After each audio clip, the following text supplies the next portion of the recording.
Hey folks, Farmer Mike here, hanging out at the Tavern once again. Um, Wanted to do one, and we'll get to it, about the Whiskey Rebellion, because, Whiskey Rebellion. Who doesn't want that, right? Um, but then, the last couple days have led into another thought. Uh, you got some Supreme Court justices that suddenly don't feel safe in public. Well, you made the rulings. Stand by them. One. And two, under your guidelines of strict constructionalism, those people have every right to peacefully protest your dumb ass every day of the week. I don't care if you're going to get a steak. I don't care if you're going home. As long as they're not violating your property, they have every right to do, to say anything they want to say, right? And if you think that's bad, let's talk about tar and feathering. This country was built on uh, not only peaceful protests, but not always so peaceful protests. So you had tar and feathering. They haul a dude out, cover him in hot tar, and dump bags of feather over him. So if you want to go by originalist terms, you're doing okay, fellas. I gotta tell you, you're doing fine. They didn't.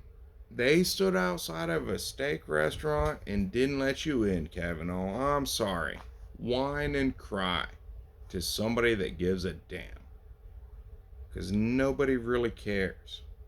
I'm sure that Tucker Carlson be out there tonight talking about how this is such a stain on the republic. If he calls it a republic. Maybe he calls it a democracy tonight. I don't know. Not the important part. The important part to me, I guess, I said all that to say this. If you're going to be a strict constructionist, then you need to understand what that means. And you need to understand that that won't always give you the power that you think it gives you.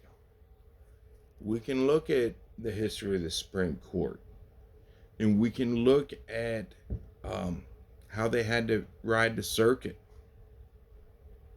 and we can look at Marbury versus Madison.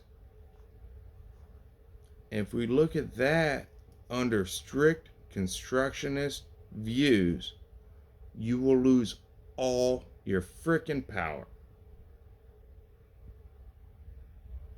Marbury versus Madison is, we've been lectured about it for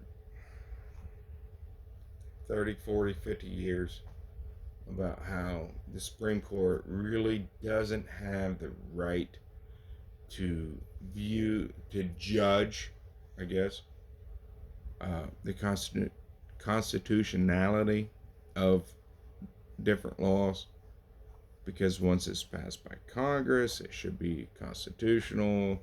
And then they say, well, it's not an amendment, so it could violate the Constitution, yada, yada, yada. That's fine. What we need to do is find one, like, if you want to do away with Marbury versus Madison, that's fine. That's cool. You've been telling me for 20, 30 years that was a horrendous Supreme Court decision. Which is funny because Jefferson got everything he wanted in that, and he didn't see the poison pill. But that's drama for another day. If we want to talk about originalism, then we have to discuss Marbury versus Madison, because that's not what the Constitution says that the court was there for. Actually, what the Constitution says the court was there for is very short. Uh, I think it amounts to like 2 sentences. I'll bring it up next time. Um, no, not next time, because I want to do Whiskey Rebellion.